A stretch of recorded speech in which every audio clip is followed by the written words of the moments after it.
એકા ક્લબમાં સ્વિમિંગ પુલની દિવાલ તૂટી 5મા આયુષ એક્સપોમાં છત્તીસગઢના મંત્રી બાઇટ આપી રહ્યા હતા અને અચાનક દિવાલ તૂટી ફાયરની ગાડીઓ ઘટના સ્થળે. અમદાવાદ એરપોર્ટ પરથી 6 કરોડના હાઇબ્રિડ ગાંજા સાથે મહિલા ઝડપાઈ. બેંકોકથી આવી રહી હતી.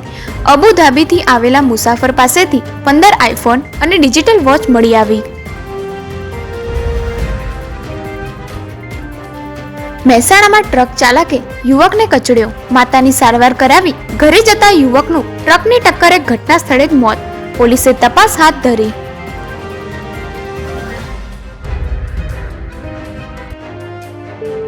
વસોમાં આધુનિક ફિઝિયોથેરાપી સેન્ટરનો પ્રારંભ. ચારુ સેટ અને રેડ ક્રોસના સહયોગથી જનુભાઈ અમીન મેડિકલ સેન્ટરમાં નવી સુવિધા શરૂ.